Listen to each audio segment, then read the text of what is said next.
Thanks for tuning in. You're listening to the K-State Radio Network, and welcome once more to Agriculture Today. Right here, we'll pull some information for you that was shared last week at a very successful conference for producers in Northwest Kansas. It is known as the Cover Your Acres Winter Conference. It covers, as you will, quite a gamut of topics relating to crop production in the high plains, and one of those presentations is what we'll center on now in this segment. It looked at paraquat as a herbicide option in addressing the resistant weeds we see out there. Joining us is Marshall Hay. He presented that information. Marshall is a graduate researcher out of the Department of Agronomy at K-State. Well, good to have you back by, Marshall.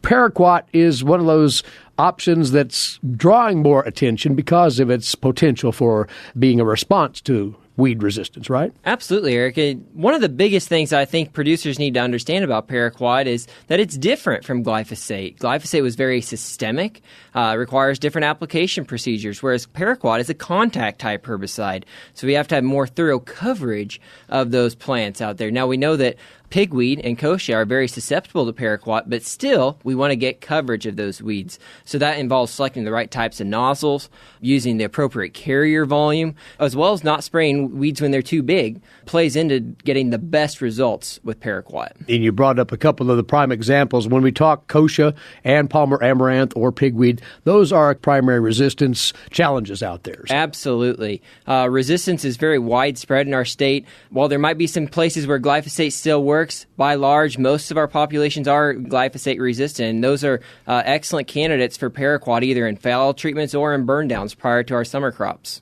So we want to tap into those particulars as far as succeeding with paraquat applications and gaining that edge in weed control that you shared at the Cover Your Acres conference.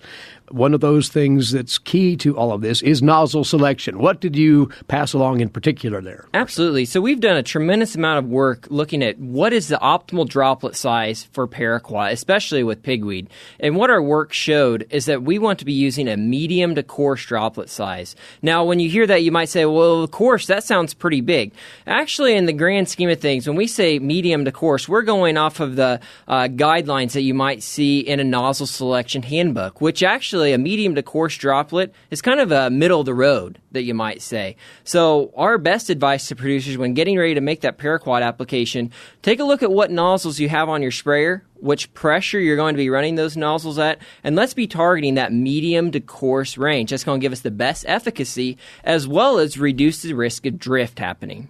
Is it mostly about maximizing the product then on the plant? That's the big part of it. And just so kind of two things there. One, getting coverage of leaves. So people might say, well, why don't we just use a really small droplet, fine droplets? Well, the problem with that is we could have off-target movement with drift. You know, if we're using a normal XR-type nozzle, it's not uncommon for 30% of the spray volume to be contained in driftable fines. So that's 30% of your herbicide that could move away or evaporate and not be able to actually reach the target site. Also, when we shift to a medium to coarse droplet, we increase canopy penetration.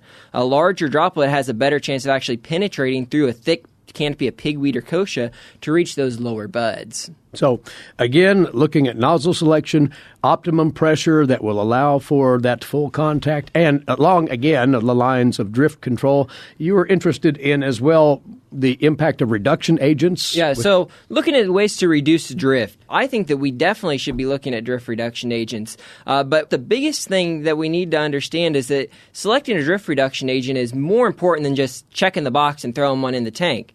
We need to pay attention to the spray pattern and the types of droplets that we're forming with our spray applications. For example, if we use some oil-based DRAs with turbojet-style nozzles, maybe like a TT or something like that many of you might be running, those are basically incompatible with those types of DRAs, and they might actually reduce the droplet size and increase the risk of drift. So while it's almost impossible to test all those combinations, we need to be paying attention to those things and just observing it. Same thing goes with different herbicide formulations, especially things like the ECs or oil-based additives that we might be throwing in the tank, maybe even crop oil. All of those things can decrease droplet size.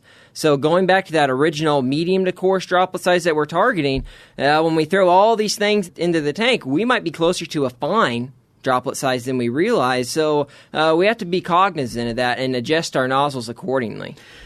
Now we've wandered into the area of tank mix considerations, and there are several beyond droplet size, and you did discuss those in your presentation, Mark. Absolutely. I think the basis of any good paraquat burn down treatment needs to include a PS2 inhibitor. Now, what do we call a PS2 inhibitor? Things like atrazine, or metribuzin, or even diuron or linuron. So those types of products need to be included.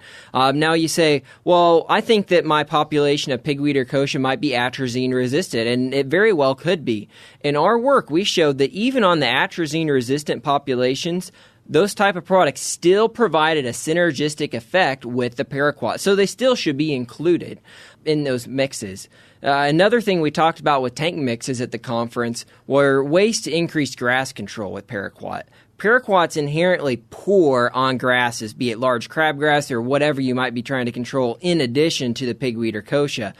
We found really there's no good tank mix partners to put with paraquat. Maybe you could use a PS2 inhibitor, and that might help. Still not very good. We also looked at glyphosate tank mix with paraquat.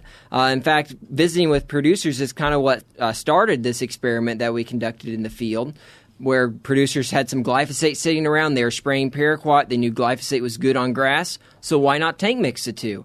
In our research, that never worked very good. Incompatibility? It's incompatibility and produced antagonism. Basically, it could be from two different things. Could be binding in the tank with the different charges of the two products, as well as just desiccating all of the plant material out there, the grass material that was going to be needed to absorb and translocate the glyphosate. So really, the result of this is there's really no good tank mix options that you can consistently have great grass control with paraquat.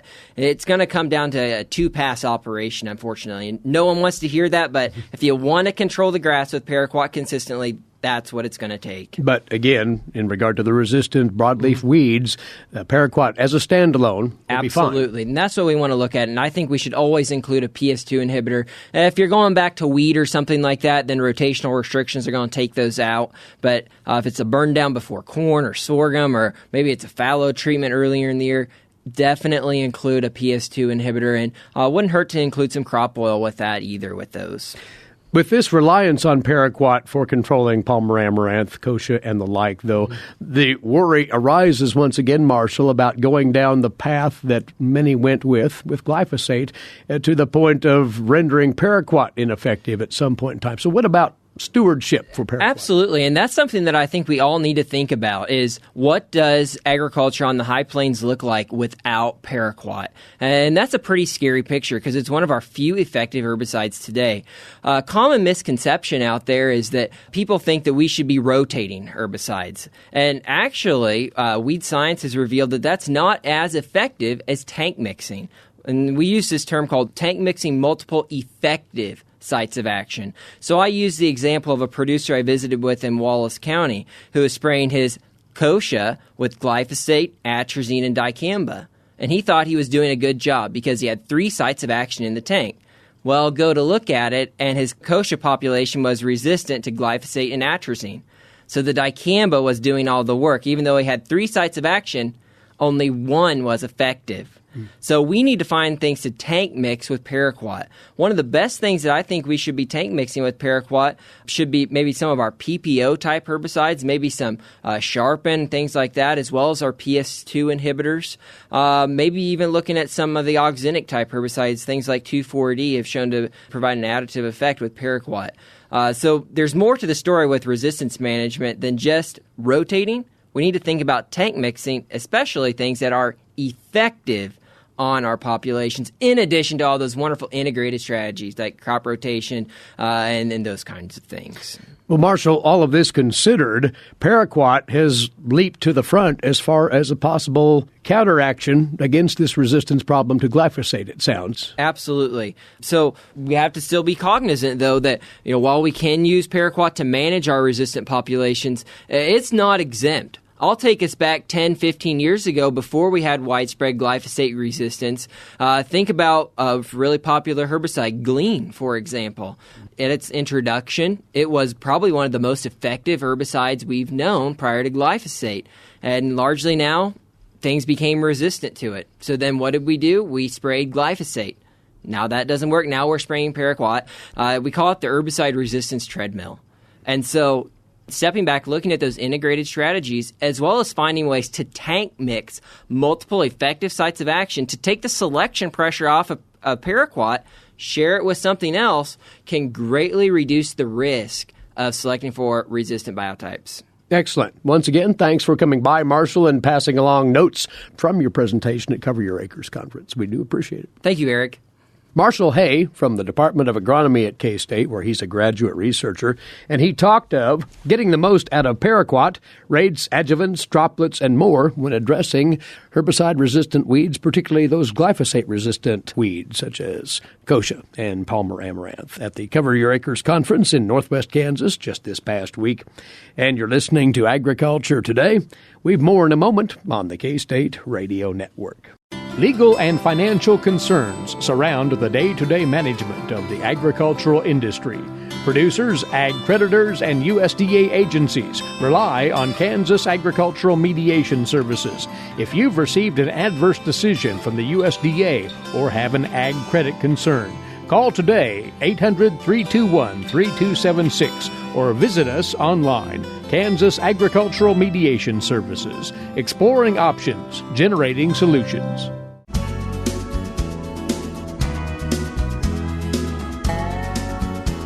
From Kansas State University, this is Agriculture Today. I'm Britton Rucker. Today we have K-State swine specialist Mike Tokach discussing K-State Swine Profitability Conference. Mike, will you give us an overview of the event? Yes, the Profitability Conference is an event that we hold every year here at K-State where we try to target some of the topics that are of really high interest to the owners and managers of our swine production facilities. This year, the Swine Profitability Conference will be on Tuesday, February 5th. It's always the first Tuesday in February, and we hold it at the Stanley Stout Center. And Mike, what is the intent of the Swine Profitability Conference? Well, our intent is to provide information that the owners and managers can use in planning kind of their long-term strategy for their business, as well as give them some take-home things that they can apply that day. And so our speakers, we try to get a mixture of some high-level speakers that can talk about some of the big-picture items in the swine industry, and then also, like I said, some of the things that they're doing on a regular daily basis that may be of use for some of their fellow producers. Going into that, can you discuss some of the speakers that will be at the conference? Yeah, the conference starts in the morning. It gathers around 9:15, and then the first presentation is Lee Schulz. He's an ag economist from Iowa State University. Lee got his PhD here at Kansas State, and so we're bringing him back. He's one of the really, really good young up-and-coming swine economists in the U.S. He is going to give an update on the international trade and the market outlook. Certainly our producers know the importance of exports for our industry. We export about 25% of all the pork raised in the United States. And so he's going to talk about some of the things going on with international trade and how that's going to impact over the next year to 2 years in our industry. We'll follow his presentation then with Clayton Johnson. He's a veterinarian that has helped establish the Carthage production system with their swine units that they're putting in Kansas. They've built 3 now large, about 5,500 sow units across the state, and so he's going to talk about those facilities in particular. The last speaker of the morning is Grant Morgan. Grant is one of the principals within Pokey Feeders. Pokey Feeders is business in the western part of our state. They have both a beef feedlot plus a swine farrow-to-finish operation. And Grant has, so with his experience on both the swine and the cattle side, will give a unique perspective for our producers about how his business operates. And then, of course, we always have good lunch, good pork lunch that we serve everybody in attendance. And after lunch, we have 2 speakers that I'm really excited about. Noel Williams is the Chief Operating Officer of Iowa Select Farms. That's one of the largest production systems in the U.S. based out of Iowa. And he took over that operation as their operations specialist probably about 4 or 5 years ago, and he's really turned them around in terms of their production levels. They always have been a really low-cost producer, but he's gotten excellent production out of that system, and it's based in the middle of what we think of as a fairly high hog-dense area in Iowa with more disease pressure than what we often have in some of our areas. So they've done some unique things, including facilities that have very high biosecurity in the middle of that hog-dense area, and so he'll talk a lot about how that works. Then finally, the last speaker of the day is Bill Even. Bill is our CEO of the National Pork Board. Bill has done a great job taking over the pork board and is going to talk about some of the outlook and the bright future that the industry has going forward and talk about some of the legislative activities going on. And in just a few moments, Eric will be speaking with Lee Schulz about what he'll be discussing. And Mike, could you share with us a little bit an overview of the swine producers and how things are going right now and how potentially these producers could benefit from this conference? Well, anybody in the swine industry knows that we have a number of things going on worldwide. First off is we have record production levels in the United States, both on the individual farms reaching the highest levels of productivity ever, but also the most pigs ever produced in the U.S. And so we have a lot of product coming to the market, and so that's why those export markets are so critical. So that aspect, and then the disease pressure is the other one. We know that African swine fever has been quite active in China, and it's been moving through Asia very rapidly, and it's been moving across Europe at a little slower pace, but still moving across Europe. And a lot of people think it's just a matter of time before we have to contend with it in the United States. And so producers need to come to conferences like this, not only to know what's going on around the world, but also to understand what their fellow producers are doing to try to contend with some of these life-shaping and business-shaping events. And how would one register for this conference? The registration is due this Saturday, actually, on January 26th. If you wait until Monday to call in or get the information in, I'm sure Lois will take it. They can register by going online at ksuswine.org, clicking on the Swine Profitability link, or you can call Lois Schreiner at 785-532-1267. Or you can show up at the door. It does cost you a little bit more to show up at the door and register. The pre-registration is $25 and it's $50 at the door, but we'll take anybody up to that morning at the event. Thank you so much, Mike. Again, the K-State Swine Profitability Conference will be held Tuesday, February 5th at the Stanley Stout Center in Manhattan, Kansas. To register, contact Lois Schreiner at 785-532-1267. Again, that is 785-532-1267. Or online registration can be found at ksuswine.org. Back to you, Eric. Thanks, Britton. And as noted by Mike earlier in the session here, one of the featured speakers at the conference is, in fact, livestock economist out of Iowa State University and somebody who chats with us regularly about the cattle market trends, Lee Schulz. A few moments now with Lee on the message he'll be bringing oriented around a couple of themes, international trade and, of course, the market outlook. What do you hope to impart to the audience at the Swine Profitability Conference in as far as what's going on the international pork trade scene, Lee? Well, I think the big message is when we look at international trade and market outlook, I don't know if those two components have ever been that interconnected. And what we're seeing, how markets really played out last year and how they're set up here in 2019, that's going to be the story. Is one, because we have increased pork production to the tune of probably 2 to 3% increase again this year. And so we're going to need those export customers to absorb that additional production. And we've seen that the last several years, but we've also seen the impact of the retaliatory tariffs, what that has done for both the volume of trade, but also the value of that product moving to our export markets. Now, as you're well aware, the uncertainty over the trade outlook revolving around the tariff issues with China, there is no clarity on that you'll be sharing, is there? No, I think we're all following the same news of that. And I mean, we do have some bright spots as we look at specifically Mexico and part of the USMCA deal. If that gets ratified, at least that was a positive move, but we're likely not to have any news on that by the conference date. There's still issues with China, and those talks are still ongoing. We have seen purchases of pork still, but we're also seeing those values lower. Part of the issue, too, we have is with the government shutdown, we don't have that official trade data. And so even though that data is lagged a month or 6 weeks or so, we aren't getting those timely updates of that. So we aren't really seeing the true impact of these tariffs on that trade. With all of these unknowns out there, and don't want to steal your entire presentation here in our visit, but what are you going to be able to share with producers in as far as price outlook? Well, I think the situation is really short-term bearish, but I think some opportunities there as we're looking at prices. They're actually currently higher than 2018 prices closed when we look at the futures market. I think that is some optimism that we potentially see some trade deals go into place, or at least see movement of that trade. And so I think sharing with producers that the potential for profits this year and that ability to mitigate lower prices is an opportunity that producers should be taking advantage of.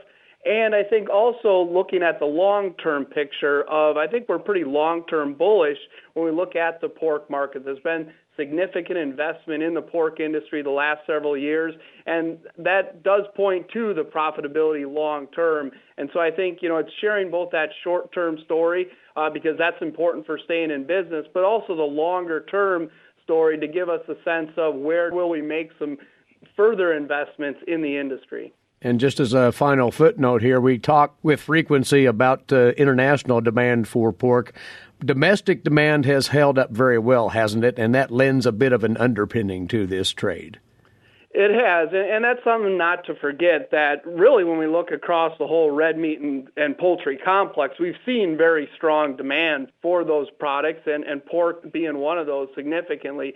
But also I think it's important that we're in an environment with record large meat supplies, and so there's going to be a lot of competition for consumers' dollars. I think demand domestically will continue to remain strong, but if we continue to increase supplies, we're going to have to be more and more reliant on our international partners to absorb that additional production. So yes, the demand profile domestically is very important, and we'll talk about that and how we see that going forward, but also recognizing that I think exports are going to become more and more important.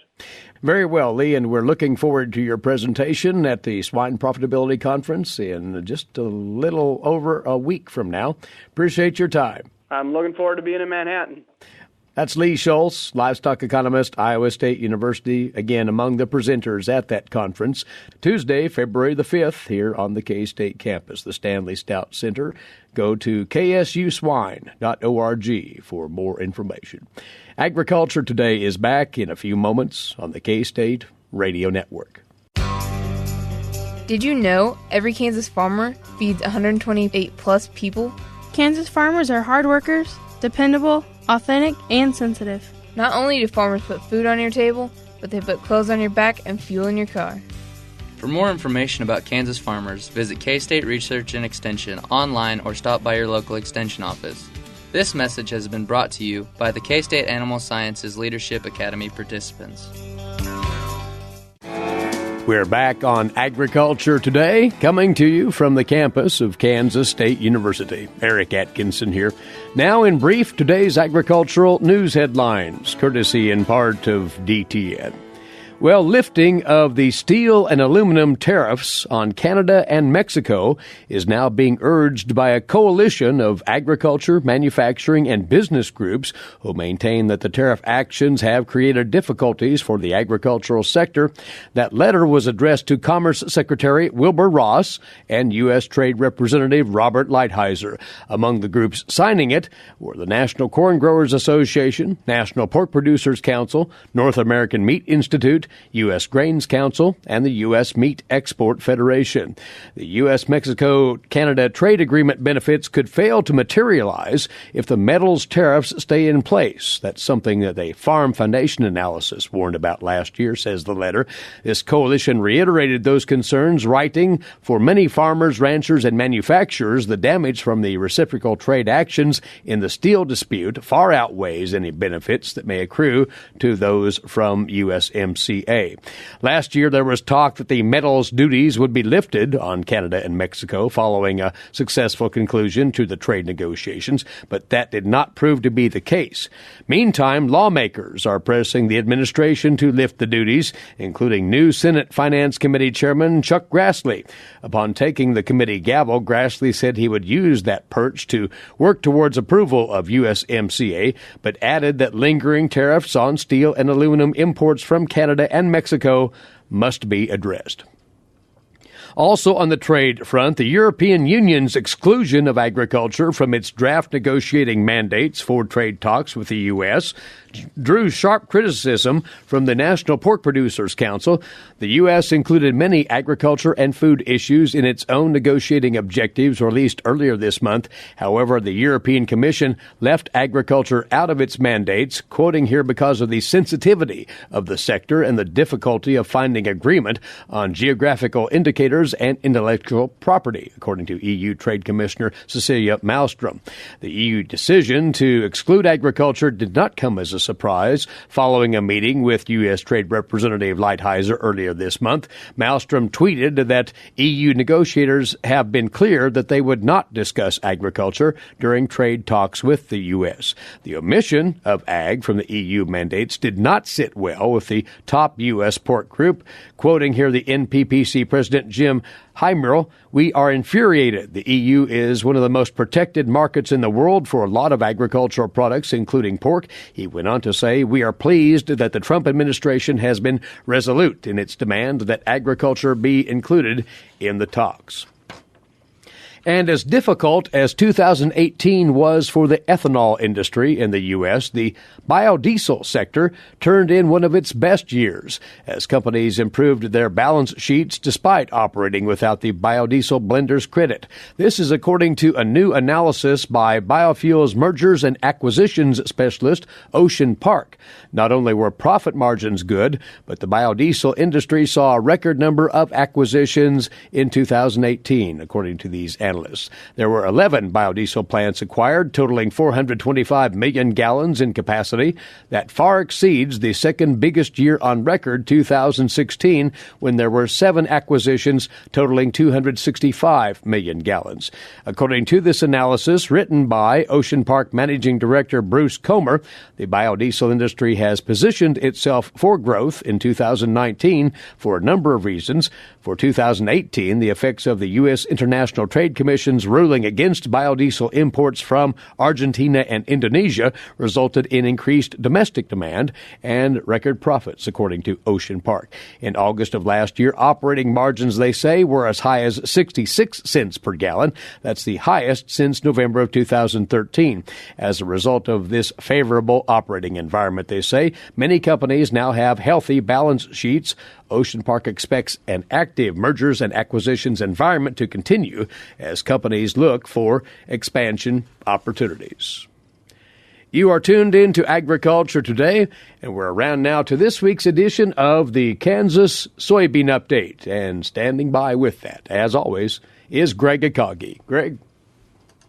Doug Shoup joins us. He serves as the chairman of the Kansas Soybean Yield Contest. And Doug, another successful year for Kansas soybean producers, and you had a chance to honor them at the Kansas Soybean Expo. Yep, it's always a fun time of year to look back on what the past growing season was and see all of these high-achieving growers that are really cranking out some of these high-yielding soybeans that we see across the state. We have a lot of winners, and I understand the 100-bushel mark was passed once again this year. We hit 100 bushels for 2 years in a row. Now we actually have set a new record for recorded soybean yield in Kansas and in the irrigated category. The overall new record for bushels of beans grown on a 5-acre patch is 104 bushels per acre, and that was actually done by Love Farms, and they're in Gray County in southwest Kansas. So a big congratulations to them, and just really excellent to see we're hitting this 100-bushel milestone back-to-back years. That was the overall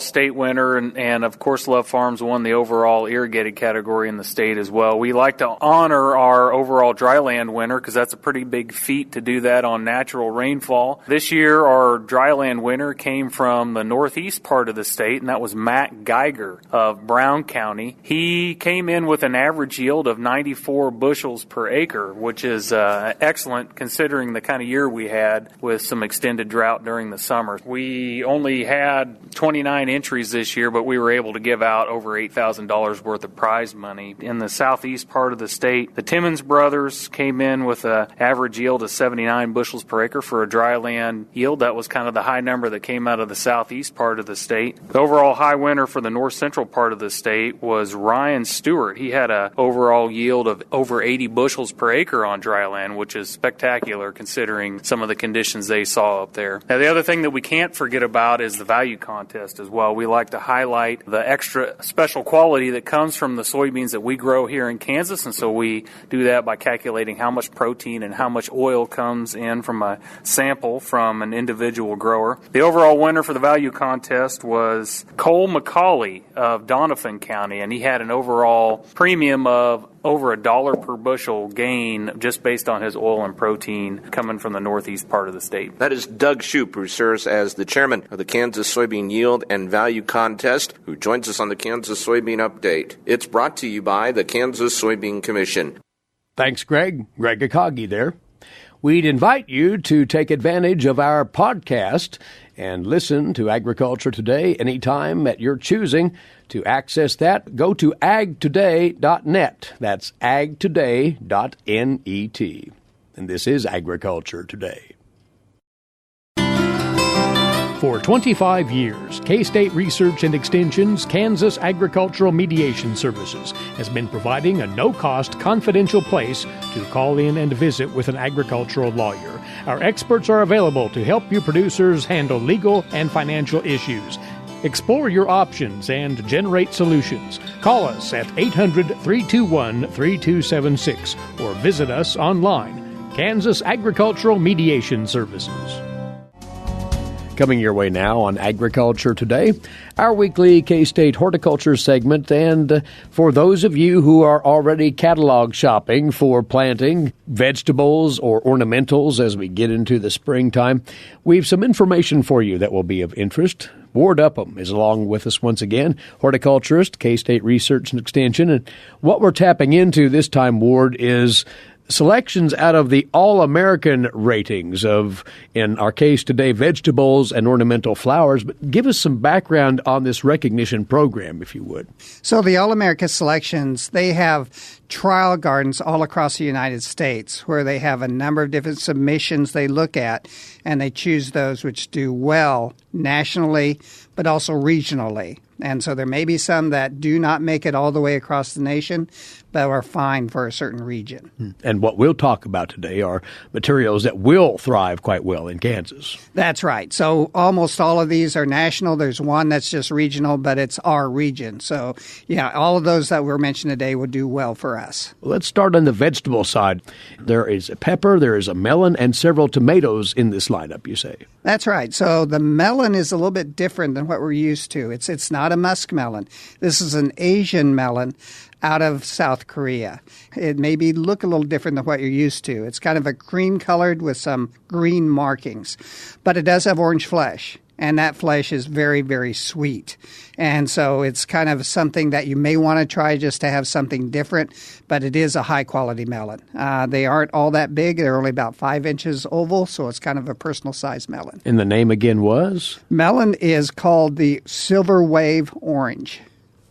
Now, about the pepper in this lineup here, and there's so much interest in peppers for a whole host of reasons, but what's this? So this is what's called a snacking pepper. Now, we've had snacking peppers for some time. One that I've grown for years is one called Yum Yum. Now, this one is called Just Sweet. It's a little bit different than what we've seen in the past in that it has thicker walls and also has 4 points on the bottom of the fruit. Usually these snacking peppers just have one. But it's a sweet pepper. It's not hot. And so you can just eat it right out of the garden, or you can dip it in whatever you want to. Very good sweetness, good pepper flavor. In terms of its size and such, like a jalapeno as opposed to a bell pepper. That's right. So it's about 3 inches. Yeah, about 3-inch fruit. The tomatoes, there are 3 in the All-American category here. Give us the word on what's called Firefly. Yeah, Firefly is a little bit different size than what we're used to. This isn't quite as big as a cherry tomato, just a little bit smaller than a cherry tomato, and it's almost so light yellow it's white. But it's a very sweet, Has a little bit of acid in it, but a very sweet tomato. Really does well in the taste tests. And so it may be one you want to try for that reason. And there are two more in the lineup. What are they about? So Red Torch is a striped oblong tomato. Now, it's small, only 1.5-inch long fruits. But again, it has that good tomato flavor and still has some sweetness in it. So its claim to fame is it's a striped oblong tomato, but does have good qualities. It's about the striping. Yes, it is. What's the other one? You say it is a quite sweet tomato as well. Yeah, that one is Tomato Sparky, and it is one that is a cherry tomato, and it has very sweet fruits. They measure how sweet something is by a Brix scale. This is a Brix rating of 8.5, which is extremely high for tomatoes. So this is going to be a cherry tomato, very sweet. I've grown Sun Sugar, which is another very sweet tomato for years. This is the one I'm going to grow in order to compare to it. It's a red. And so I think it's going to be a good one, but we'll see. I'll grow them both this year and see how it compares. So vegetable gardeners, if you're looking for some new entries into your production, these new melons or the new pepper or any of the three or all of the three new tomato lines, deemed All-Americans in this year's rankings. On the ornamental flower side, there are 4 selections here that you say would do well in Kansas flower beds and borders. Yes, the first one is a begonia. It's called Viking XL Red on chocolate. Now, so the foliage is kind of a chocolatey brown color, and that color is very vivid. And so it will last through the summer through the heat. A lot of times you'll get begonias where that color kind of fades during the heat of summer. This one doesn't seem to do that.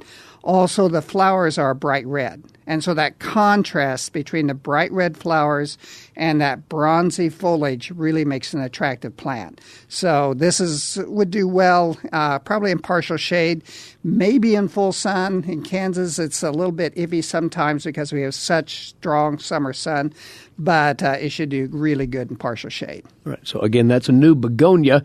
There's a marigold in the list with a quite intriguing name here. Yeah, it's called Big Duck Gold. So it's a bright yellow color, very large bloom, and once it starts blooming, it keeps going until frost. And so what really impressed the judges here was how floriferous it was, in other words, how many blooms it produced, and that it just didn't stop. It went all the way until you got to frost. And the other 2 ornamental flowers that are suitable for Kansas then? Yeah, one is a nasturtium. Now, this is called Nasturtium Baby Rose, and so the flowers are a rose color. If you're familiar with nasturtiums, those leaves are almost round, good green color. This is a small, petite plant, makes kind of a mound. And so it would be one that if you like nasturtiums or if you just want something different again, this is a nice one to try. And the last one is going to be a petunia. Now, this is in the Wave series. It's called Carmen Velour. And so that whole Wave series are small plants as far as how height is concerned, maybe 5 to 6 inches tall, but 3 to 4 feet across. And so this one has really, again, impressed the judges because of flower color. And so this one you may want to give a look at, too. Those flowers are relatively large. They're 2 to 2.5 inches across, and they cover that plant. If you're familiar with bubblegum petunias, that's what I expect this one to be a lot like. And so this would be one you may want to look at. Again, it's Petunia Wave Carmen Velour. Well, gardeners, if you want to be a bit more adventurous, you might check out these all-American plant materials for your vegetable gardens, for your ornamental flower gardens. And odds are there's some sort of online site that one can go to that they can see them for themselves. That's right. We have an article on them in our newsletter, but also you can just go to allamericaselections.org and you can see photos of them so you have an idea of what they look like and a more detailed description. Ward, as always, thank you for coming over. You bet. He's Ward Upham, horticulturist, K-State Research and Extension. And you can check out that newsletter, as he noted, that does feature these plants as well at the K-State Horticulture website. Well, that brings today's edition to a close. Thanks for tuning in. And for Britton Rucker, Eric Atkinson here, this has been Agriculture Today over the K-State Radio Network.